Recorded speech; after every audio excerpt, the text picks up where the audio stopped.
Implicit function theorem जो है as an application of बना कॉन्ट्रैक्शन थ्योरम जो है वो दिखाऊंगी कि कैसे बना कॉन्ट्रैक्शन थ्योरम की हेल्प से आप इस थ्योरम को जिसका नाम है इम्प्लिसिट फंक्शन थ्योरम इसको सॉल्व कर सकते हैं।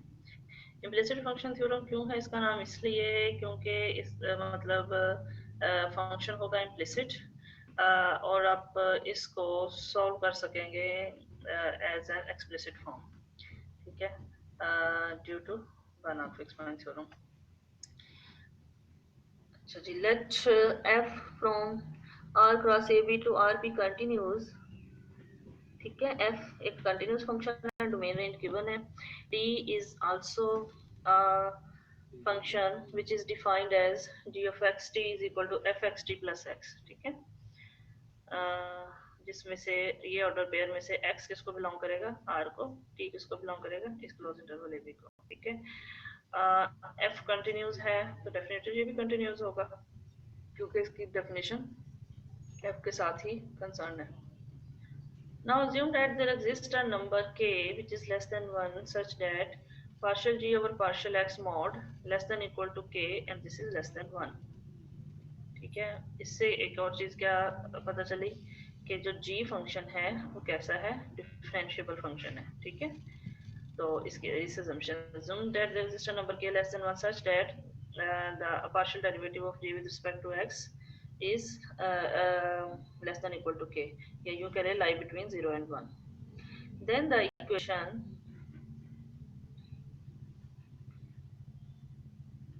then the equation f(x t equal to 0) defines a unique continuous function x in terms of t। तो ये जो फंक्शन है आपके पास ये इक्वेशन है g x T is equal to f x t plus x, ठीक है। और प्रूफ क्या करना है कि f x T is equal to 0, ये इक्वेशन जो है defines a unique continuous function x in terms of t. ये एफ एक्स टी 0 कब होगा, f x of t equal to 0 कब हो सकता है, एनी आइडिया?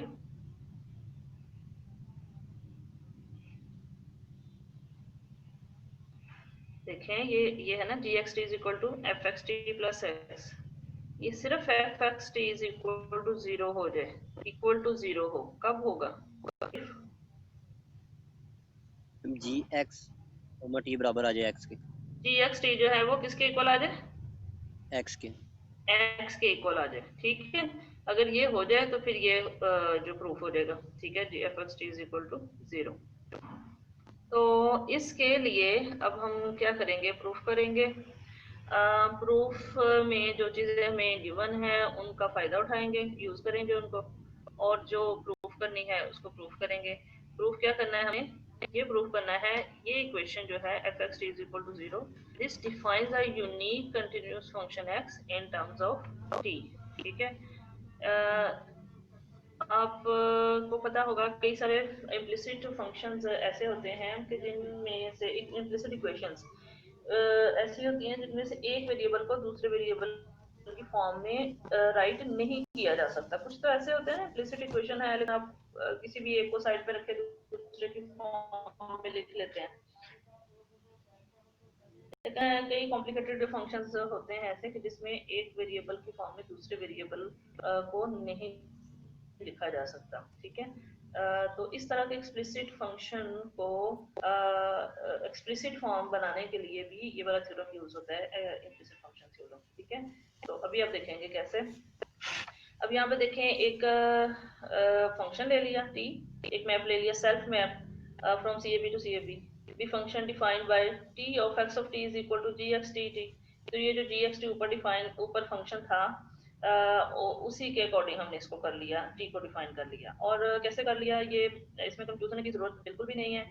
टी किस पर डिफाइंड है, सी ए बी पर। C A b you know space function है, और इसमें क्या होते हैं, फंक्शंस हैं जिनकी डोमेन क्या है, CAB is the space of all functions, valued functions whose domain is, बोलें,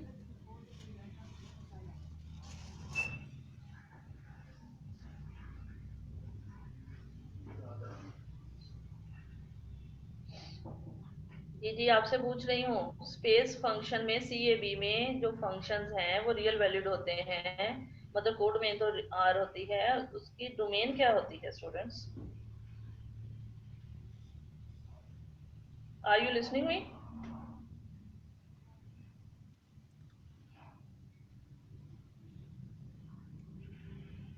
मैम डोमेन भी उसकी रियल ही होगी। क्या? अस्तगफिरुल्लाह, ये पीछे इतनी डिटेल में मैंने क्वेश्चन जो है वो आप लोगों को करवाए हैं, फिर भी हालत ये है, तो क्या बनेगा फिर?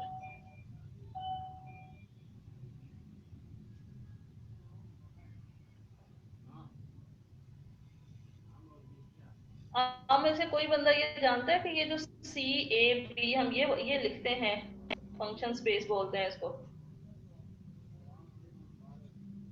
इसके पॉइंट्स क्या होते हैं,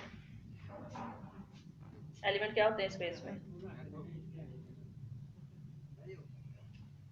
और कुछ तो बोलो, रियल नंबर होते हैं, रैशनल होते हैं, बाउंडेड फंक्शन होते हैं, कन्वर्जेंट सीक्वेंस होती हैं, कंटिन्यूस फंक्शन होते हैं, क्या होते हैं? कुछ तो होगा ना इसके points. Ma'am continuous. Continuous functions होते हैं। कौन से कंटिन्यूस फंक्शन होते हैं? उन कंटिन्यूस फंक्शंस की डोमेन और को डोमेन के बारे में एनी आइडिया? आप फंक्शनल एनालिसिस का पूरा पीछे आप कोर्स पढ़ के आए हैं, और यहाँ आप ऐसे शो कर रहे हैं जैसे आपने वो फंक्शन एनालिसिस बिल्कुल डबो दिया, पढ़ा ही नहीं। ये बिहेवियर तो नहीं होना चाहिए ना आपका।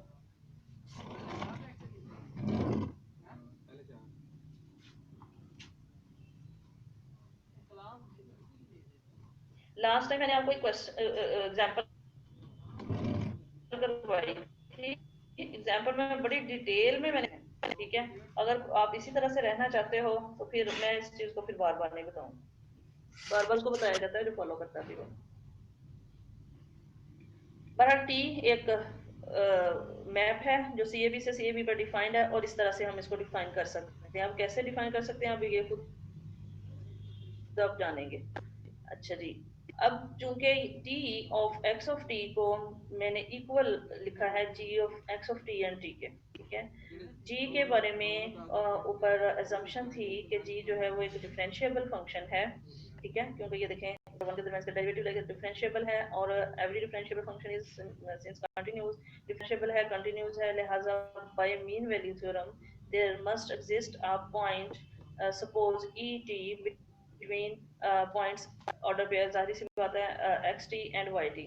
मीन वैल्यू थ्योरम यहाँ पर ऑर्डर पेयर की फॉर्म में है, यानी आपने सिंगल वेरिएबल की फॉर्म में पहले पढ़ा हुआ है। इसी तरह से ये ऑर्डर पेयर अगर आपके पास ये R2 पर डिफाइंड होता है फंक्शन g, तो उसके लिए मीन वैल्यू थ्योरम इस तरह से होगा, xt minus d y t mod is equal to partial g और partial x mod at point e t x minus y mod. असल में होता क्या है, सिंगल में f of x minus f of y mod is equal to f dash c, और फिर साथ क्या होता है एक्स माइनस वाई मॉड। तो एफ डैश ऑफ सी जो है वो क्या है, मतलब कि फंक्शन का derivative at point C where C lie between x and Y, ठीक है।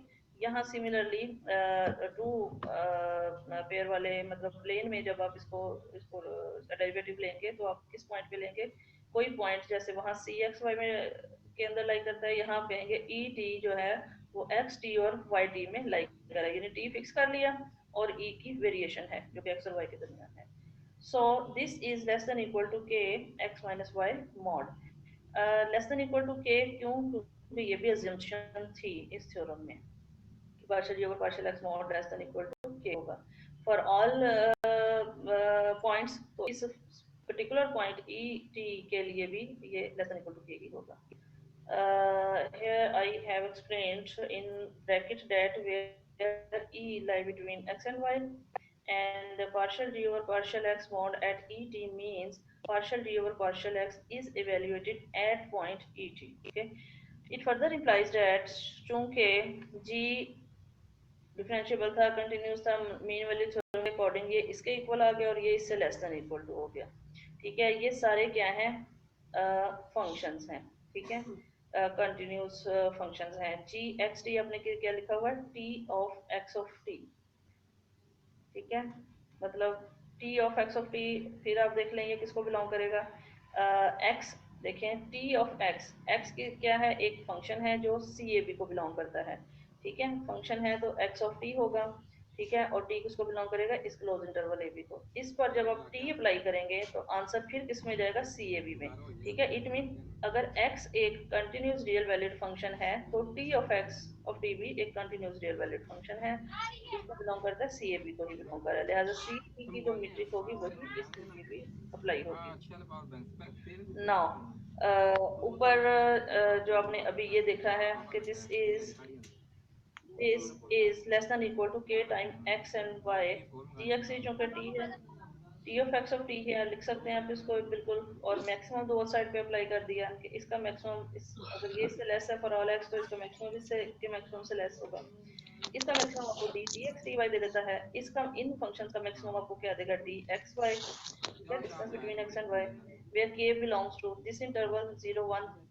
बहरहाल जीरो जो है यहाँ क्लोज भी आप लिख सकते हैं क्योंकि उसमें इक्वालिटी भी लिखा हुआ है कि k greater than equal to 0। Now क्या हुआ कि k जो है वो 0 1 इंटरवल को बिलोंग कर रहा है, d t x t y less than equal to k d x y हो गया। तो इसका मतलब ये हुआ कि t जो है एक कॉन्ट्रैक्शन में f हो गया है, और किस पर ये कॉन्ट्रैक्शन में f है, कंप्लीट मैट्रिक्स स्पेस CAB पर, CAB के बारे में सब जानते हैं, कंप्लीट मैट्रिक्स स्पेस है। Now by Banach contraction theorem there must exist a point in this space. अब ये स्पेस चूंकि फंक्शन स्पेस है, इसमें सारे रियल वैल्यूड फंक्शंस होते हैं defined on close interval a b, तो ये जो एक पॉइंट होगा जो कि फिक्स्ड पॉइंट होगा इस स्पेस के अंदर, वो भी एक फंक्शन होगा, तो x की बजाय आप जस्ट x ऑफ t लिख सकते हैं, सच डेट ना भी x ऑफ t लिखें, अंडरस्टूड है अगर ये CAB को बिलोंग करता है तो ये एक फंक्शन है, ठीक है। Such that for all t belongs to closed interval a b t of x of t is equal to x of t, ठीक है। सो bye Banach contraction theorem there exists a point in CAB which is the fixed point of t, तो fixed point है तो ये t of x of t के equal हो जाएगा, और t of x of t आपने किसके इक्वल सपोज किया था डेफिनेशन में, जब t की डेफिनेशन दी थी g of x and t, this is equal to x of t हो गया, तो यही आपने प्रूव करना था कि g जो है वो x के इक्वल आ जाए, यानी g of x of t and t x of t हो गया, प्रूफ हो गया। This implies that x of t is a continuous function of t। ये क्यों कंटिन्यूस है x of t, क्योंकि g कंटिन्यूस है। g क्यों कंटिन्यूस है, क्योंकि g डिफरेंशिएबल है, तो इसकी वजह से अब x ये दोनों इक्वल प्रूफ हो गए हैं, लिहाजा we can say that x of t is a continuous function of t satisfying the equation f x t equal to 0। तो जब x of t और g of x t 0 equal आ गए हैं, तो उस इक्वेशन में जहां आपने g को डिफाइन किया था g is equal to f plus x, तो वो उसमें ये इक्वल होने की वजह से ये इक्वेशन 0 हो जाएगी, एफ एक्स टी 0 हो जाएगा। तो इसका मतलब दोबारा अगर आप देखें इस थ्योरम को, तो थोड़ा सा मैं आपको रिवाइज करवा देती हूँ कि थ्योरम की स्टेटमेंट में आपके पास f गिवन है, ठीक है, कंटिन्यूस है, g की डेफिनेशन बताई कि ये किस तरह से डिफाइन इसको जनरेट करना है या डिफाइन करना है f प्लस x के साथ, ठीक है, और फिर अजम्पशन है कि इसका जो डेरिवेटिव है, पार्शियल डेरिवेटिव है, वो 0 1 के दरमियान लाई कर रहा है विद रिस्पेक्ट टू x, ठीक है। Then the equation f(x(t) is equal to 0 defines a unique continuous function x in terms of t। Proof के लिए क्या किया, इसको प्रूफ करने के लिए, जैसे अभी आपने देखा था f(x(t) 0 कब होगा, अगर g और x सेम हो जाए, g और x को सेम करने के लिए एक फंक्शन डिफाइन किया, ठीक है, तो फंक्शन स्पेस पर जिसको g के इक्वल लिख दिया, मीन वैल्यू थ्योरम के अकॉर्डिंग हम ये लिख सकते हैं, ठीक है। फिर हमने देखा कि अगर हम इनकी मीट्रिक है, फंक्शंस के दरमियान जो मीट्रिक यही होती है कंटीन्यूअस फंक्शन, जैसे CAB पर जो मीट्रिक होती है, तो उसके according d t x t y less than equal to हो गया के डी एक्स वाई, क्योंकि अगर x कंटीन्यूअस फंक्शन है तो t of x भी कंटीन्यूअस फंक्शन है, because t is a function from CAB to CAB। So this implies that by Banach contraction theorem there exists a point in the space that is CAB such that t of x is equal to x। x क्या है असल में, x of t क्या है, इसके equal आ गया g of x and t by definition of t। So this implies that x of t is a continuous function of t satisfying the equation f(x(t) equal to 0।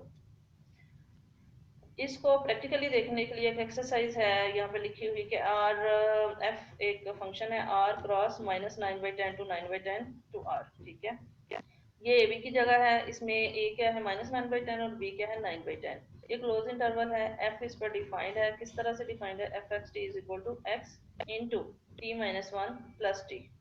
ठीक है, तो अब ये देखिए एक इम्प्लिसिट फंक्शन है ये, जी भी एक इम्प्लिसिट फंक्शन है। जी को कैसे जनरेट करना है, एफ में ही एक्स को ऐड कर देना है। F x t plus x that is, इसको मल्टीप्लाई कर दें तो x t minus x plus T हो गया, तो इसमें प्लस एक्स कर दें तो ये जी जनरेट हो जाता है। इनको सॉल्व कर लें, एक्स एक्स से कैंसिल, तो एक्स टी प्लस टी ही जस्ट रह गया। अब आपने देखना ये है कि क्या ये इम्प्लिसिट फंक्शन थ्योरम की कंडीशन को सेटिस्फाई करता है, ये जी जो आपने जनरेट किया है। अगर तो करते हैं तो फिर उसके अकॉर्डिंग आप इसका जो है आगे जो है इसकी अप्रोक्सीमेशन जो है वो फाइंड आउट कर सकते हैं। उसके लिए क्या किया, partial g over partial x लिया। Partial g over partial x क्या आ जाएगा, just t. T will be less than equal to 9/10, यहाँ लेस देन और इक्वल टू भी आएगा। ठीक है, क्यों इक्वल आएगा, क्योंकि जो टी की मैक्सिमम वैल्यू क्या है 9/10, तो बाकी सारी वैल्यूज 9/10 के से लेस रहेंगी या ज्यादा उसके इक्वल हो सकती है। ठीक है, तो T will B is less then, definitely हमें पता है कि टी चूंकि इसी इंटरवल को बिलोंग करता है, so t is less than equal to 9/10। तो 9/10 अब इस वक्त आपके पास के हो गया, के जाहिर सी बात है 1 से लेस है, यानी 9/10 1 से लेस है। Now g of x t minus g of y t mod इसके इक्वल हो जाएगा एक्स माइनस वाई मॉड, और ये क्या है partial g over partial x at e t. E t t ही रहेगा, ई इस वक्त उस वक्त लगाना जब आपके पास कोई एक्स होता, तो सिर्फ टी है, लिहाजा ये, so this is less than equal to 9/10 x minus y mod. ठीक है, टी मॉड की value less than equal, so maximum apply कर दिया बोथ साइड पे, आपके पास ये आ गया d g x d y, या d d x d y भी जस्ट लिख सकते हैं, less than equal to k time d x and Y. ठीक हो गया, so there exist a unique fixed point of g x t, that is g x T is equal to x t होगा। ठीक है, और ये तो हो गया। ठीक है, इस थ्योरम के अकॉर्डिंग अब ये है कि ये जो एक्स ऑफ टी है, इस ये फाइंड आउट कैसे करेंगे। ये तो हो गया कि ये जी एक्स टी के इक्वल होगा बाय इम्प्लिसिट फंक्शन थ्योरम। इसको फाइंड आउट करने के लिए आप इसमें अल्ट्रेशन प्रोसेस करेंगे। अल्ट्रेशन प्रोसेस कौन सा करेंगे, बनाक वाला। क्यों, क्योंकि इम्प्लिसिट फंक्शन थ्योरम को सॉल्व करने के लिए जो थ्योरम आपने यूज किया है वो बनाक कंडक्शन थ्योरम था। ठीक है, तो बनाक कंडक्शन थ्योरम में जो अल्ट्रेशन आती है वो क्या आती है, x n is equal to t of x minus one, या यूं कह लें कि x n plus one is equal to t x n. ठीक है, where n is equal to 0 1 2 3 and so on, अगर एन प्लस वन लेते हैं तो इसका मतलब अब आपके पास ये जो बन जाएगी x n plus one of T is equal to g of x n t, x n and t order pair. By definition ये जो अभी ऊपर जी क्रिएट किया था with the help of f, ये क्या आया था, g of x T is equal to x into t plus t. ठीक है, तो g of x n t क्या हो जाएगा, x n t plus one. ठीक है, अब आपने एक इनिशियल गैस कंसीडर कर लेना है, एक्स नॉट ऑफ टी क्या है 0, एक्स वन ऑफ टी क्या आ जाएगा, बोले एक्स वन ऑफ टी क्या होगा, x naught of t plus t, x naught 0 है तो 0 plus t it mean t. X two of t क्या आ जाएगा, x1 t plus t, x1 t plus t, और x1 की वैल्यू ये टी यूज करेंगे तो t square plus t and so on. You have कि x n of T is equal to t raise to the power n plus T power n minus one plus so on t square plus t. ठीक है, तो ये geometric series, और आपको पता है कि ये जो सीक्वेंस बन रही होती है, इस सीक्वेंस की जो लिमिटिंग पॉइंट होता है, लिमिट होती है इस सीक्वेंस की, या कन्वर्जिंग पॉइंट या लिमिट जो है वही एक्चुअली फिक्स्ड पॉइंट होता है। और जो फिक्स्ड पॉइंट है, आपने भी देखा, जो फिक्स्ड पॉइंट होता है वही एक्चुअली इस थ्योरम में वो एक कंटिन्यूअस फंक्शन एक्स होता है, जिसके लिए इक्वेशन एफ एक्स टी जो है वो 0 हो जाती है। अभी यही देखा था ना लास्ट थ्योरम, लास्ट थ्योरम में आपने क्या कहा कि चूंकि ये पिछले थ्योरम, अभी जो थ्योरम प्रूव किया उसकी तरफ मैं चली गई हूँ कि बनाक कंडक्शन थ्योरम के अकॉर्डिंग आपने कहा there exist a point x in this space such which is the fixed point of t, ये हो गया, और t को जो डिफाइन किया था वो ये आ गया। इससे आपको ये पता चला कि x जो है वो कंटिन्यूअस फंक्शन है इन terms of t which satisfy this equation. ठीक है। तो इट मीन एक्चुअली ये क्या है, टी का फिक्स्ड पॉइंट ही है। और टी के फिक्स्ड पॉइंट कैसे फाइंड आउट किए हैं अपना कॉन्ट्रैक्शन में आपने, इटरेशन प्रोसेस है, जिसमें कि ये जो सीक्वेंस आपने बनाई थी उस थ्योरम में, जो कि कॉची सीक्वेंस थी, और फिर इस सीक्वेंस की जो कन्वर्जिंग पॉइंट था एक्चुअली वही फिक्स्ड पॉइंट था। और इम्प्लिसिट फंक्शन थ्योरम में वही कंटिन्यूस फंक्शन होता है जो गिवन इक्वेशन को सेटिस्फाई करता है, that is f x in t is equal to 0। तो आपने क्या किया फिर, इसलिए इसकी एक्स एन nth टर्म ली, इस सीक्वेंस की nth टर्म पर लिमिट अप्लाई कर दी। लिमिट अप्लाई करेंगे तो ये एक इन्फिनिट ज्योमेट्रिक सीरीज बन जाएगी। इन्फिनिट ज्योमेट्रिक सीरीज का सम क्या होता है वो यहाँ पे अप्लाई कर दिया। तो इस वक्त आपके पास एक्स स्टार ऑफ टी जो है वो टी ओवर 1 माइनस टी आ गया। मीन एक कंटिन्यूस फंक्शन एक्स आपको मिल गया इन terms of T which satisfy the given equation. यानी कि आपके पास जो फंक्शन था, ये देखें, जब आप इसको लिख देते हैं कि एक्स टी जो है तो वो जी ऑफ एक्स एंड टी है, तो इससे क्या आपको अंदाजा होता है कि पहले जी जो था वो एक्स पे भी डिपेंड कर रहा था, टी पे भी। अब वो किसके इक्वल हो गया, एक्स ऑफ टी के। इट मीन एक ऐसा फंक्शन जो सिर्फ टी पे डिपेंड कर रहा है। ठीक है। तो यानी कि आपने उसको अप्रोक्सीमेट कर लिया, एक वेरिएबल को दूसरे वेरिएबल की फॉर्म में लिखने में कामयाब हो गया। अब जो अभी आपने एक्स स्टार फाइंड आउट किया है वो क्या है, टी ओवर 1 माइनस टी। अगर आप उसको इसमें पुट करें टी ओवर 1 माइनस टी, तो ये टी माइनस 1 है, कैंसिल हो जाएगा, माइनस टी बच जाएगा यहाँ पर, प्लस टी, तो देखें 0 हो गया। इट मीन जो आपने ये पॉइंट फाइंड आउट किया है, sorry function, continuous function in terms of t, वो इक्वेशन को सेटिस्फाई करता है। कौन सी equation, f x t equal to 0 को। ठीक हो गया। और इसी तरह से थोड़ा सा अब हाई लेवल का एक क्वेश्चन लेते हैं। क्वेश्चन है F x T is equal to t plus sine x into t minus x, यानी कि एक इम्प्लिसिट फंक्शन जिसको किसी भी सूरत में, उसको तो फिर भी किया जा सकता था ना, जो ऊपर आपने लिखा है, एक वेरिएबल को दूसरे वेरिएबल की फॉर्म में लिखा जा सकता था, क्योंकि वो जस्ट ऐसे ही एक पॉलिनोमियल टाइप फंक्शन था। लेकिन यहाँ पर जो है ये ट्रांसेंडेंटल फंक्शन हो गया, इसमें एक ट्रिग्नोमेट्रिक फंक्शन इन्वॉल्व हो गया है। और ट्रिग्नोमेट्रिक फंक्शन जो है वो अगेन उसका जो एंगल है वो दोनों की मल्टीप्लिकेशन से आ रहा है। इट मीन आप इसके लिए कुछ भी कोशिश कर लें, आप एक्स ना तो इस पूरी इक्वेशन में एक्स को टी की फॉर्म में लिख सकते हैं, ना टी को एक्स की फॉर्म में लिख सकते हैं। ठीक है। तो इसके लिए फिर ये थ्योरम आपको हेल्प आउट करेगा। उसके लिए क्या किया, एक फंक्शन है आपको नजर आ रहा है, ये टी और एक्स पर डिपेंड कर रहा है, ये जो एफ है। फंक्शन एफ डिफाइन करेंगे R cross minus 1/5 to 1/5 to R. ठीक है। ये डिफाइन कर दिया, ये इस तरह से डेफिनेशन है इसकी। ये आमतौर पर इसकी डोमेन रेंज गिवन भी होती है, ना भी हो तो आप फिर खुद से ये कोई इंटरवल चूज करेंगे, और इंटरवल में कोशिश करें कि मैक्सिमम वैल्यू है उसकी 1 से लेस रहे, ताकि आपकी इम्प्लिसिट फंक्शन थ्योरम की सारी कंडीशन सेटिस्फाई हो सके। तो ये एफ एक्स टी है, जी एक्स टी बना लिया कैसे, एफ एक्स टी में प्लस एड एक्स करके, कैंसिल हो गया, तो जस्ट क्या बच गया, T plus sine x T. Okay. अब इसका डेरिवेटिव ले लिया, डेरिवेटिव आप नजर आ रहा है आपको, ये क्या आ जाएगा, टी कॉस एक्स टी।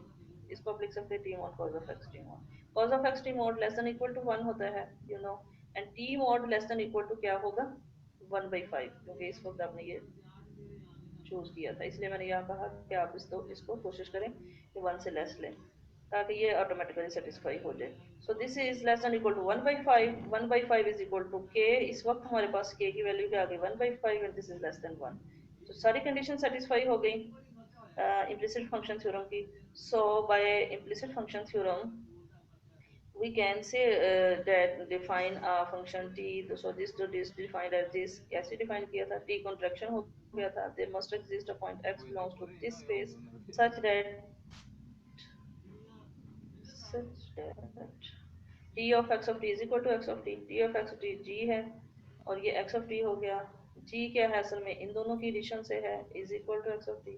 तो आपने देखा कि f x T is equal to 0 हो गया, hence x of T is a function satisfying f x T is equal to 0, that is x of T is equal to g of x t. Proof हो गया, और is an explicit form of किसकी, इसकी।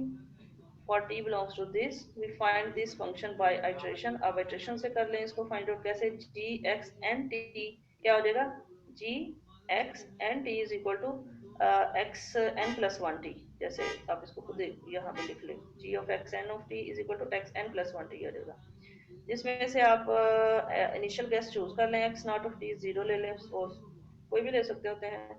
क्योंकि आपने x naught of T किस में से लेना है, सी 0 1 और टी में से। आपने ये कोशिश करनी है कि ये जो फंक्शन आपने डिफाइन किया है, इस पे डिफाइन किया है वाला, ये है, ये देखें सी -1/5 to 1/5, तो वो इसके अंदर टी इसके अंदर रहना चाहिए जो भी आपने डिफाइन करना है फंक्शन, इसमें से लेते हैं तो इजी होता है कि आप 0 ले लें।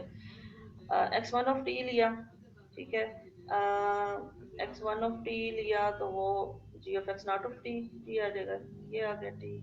जब x2 of T find out किया तो वो किसके इक्वल आ जाएगा, g of x1 of t into t n T.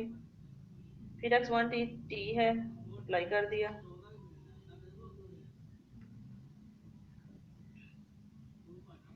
Ji apply कर दिया x1 ऑफ टी क्योंकि टी के इक्वल है, so t in t, t plus t square आ जाएगा, दोबारा जी अप्लाई कर दिया।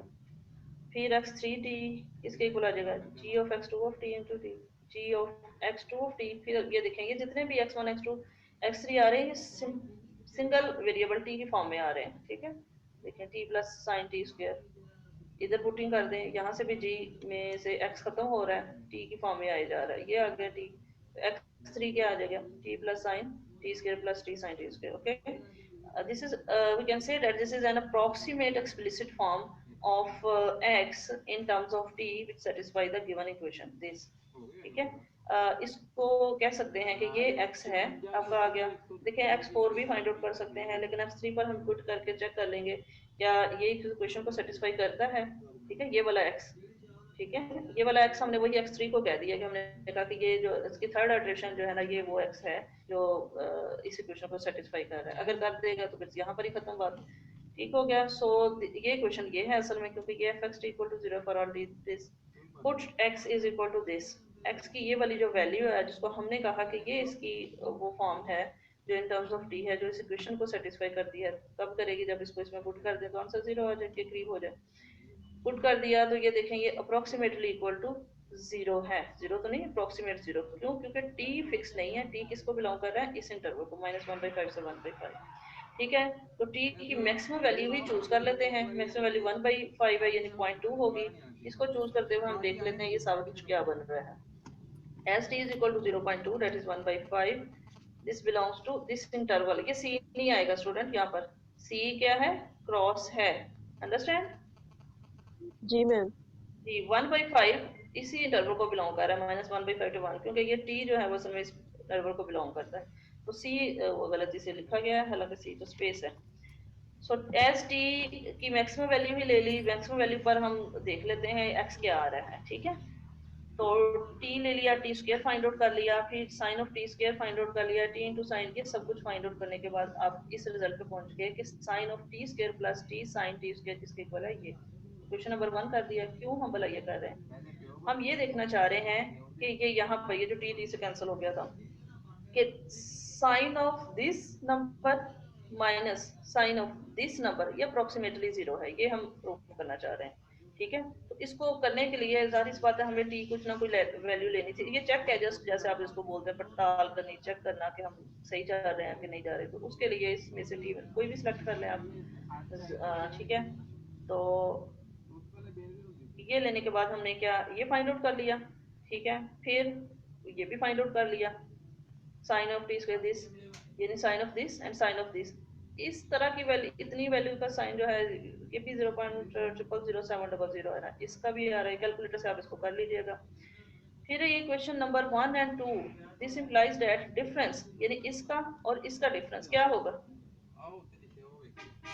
0। 0 0 ही है होगा ना, असल में यहाँ 5 डिजिट तक इसको क्लोज किया हुआ है, ठीक है, इसलिए आप 0 नहीं कहेंगे, अप्रोचेस टू 0 कहेंगे, ठीक है। तो जब अप्रोचेस टू 0 5 डिजिट तक भी आ जाता है तो आप कहते हैं कि ये तकरीबन ठीक है, हमने जो अप्रोक्सीमेशन की है उस कंटिन्यूस फंक्शन x के लिए इन टर्म्स, जो कि इन टर्म्स ऑफ t था, जो कि इस इक्वेशन को सेटिस्फाई करता है, ठीक है। तो आप ये मतलब sine of this value minus sine of this value, this is equal to approximately equal to 0। So क्या हुआ, x3 of t which is equal to this is an approximate explicit form which satisfy this equation। आज का lecture complete हो चुका है, ये PDF भी complete है। एनी क्वेश्चन, 11 मिनट रह गए।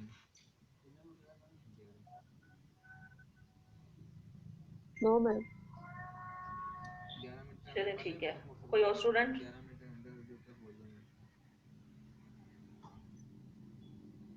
No.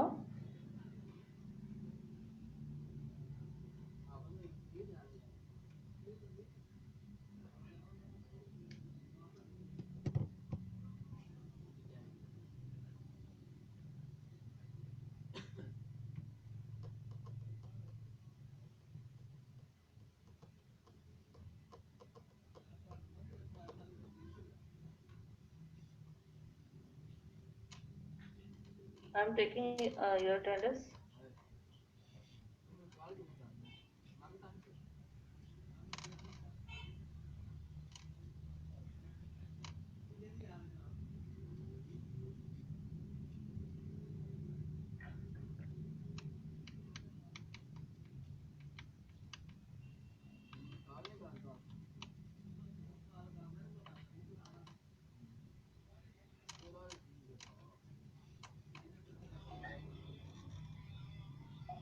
Yes, students, if you have any question? Ma'am वो सीआर भाई का आज नेट प्रॉब्लम काफी है, इस वजह से वो क्लास नहीं ले सके। क्या हो गया? मैम उनकी तरफ आज नेट इशू बहुत ज्यादा था, इस वजह से उन्होंने क्लास नहीं ली। किन्होंने? सीआर भाई ने। सिया? नवीद ने? जी मैम। अच्छा अच्छा, ठीक। चलें ठीक है, उनसे कहें कि क्लास में जो भी डिस्कशन हुई है वो देख लें, आपस में एक दूसरे के साथ डिस्कस किया करें। जो प्रॉब्लम जी हो, मैम। किसी को जो नहीं क्लास ले सकता किसी वजह से, उसको हेल्प आउट कर दिया करें, हम लोग डिस्कस किया करें एक दूसरे के साथ। ये तो जी मैम। प्रॉब्लम है, किसी कभी किसी के साथ हो जाता है, कभी किसी के साथ नहीं होता। और वो जो हसन है आपकी क्लास में, वो तो कंटिन्यूली नहीं क्लास ले रहा है, I think so. Ma'am ma'am उसकी तरफ उसका नेट इशू। ना वो कहाँ रहता है? मैम वो जंग में तहसील 18 हजारी, उससे आगे का गाँव है। अच्छा, वो दूर रहता है, इधर वो हॉस्टलाइज्ड था। जी मैम। अच्छा, तो वो आप लोगों के साथ वैसे राब्ते में है? जी मैम।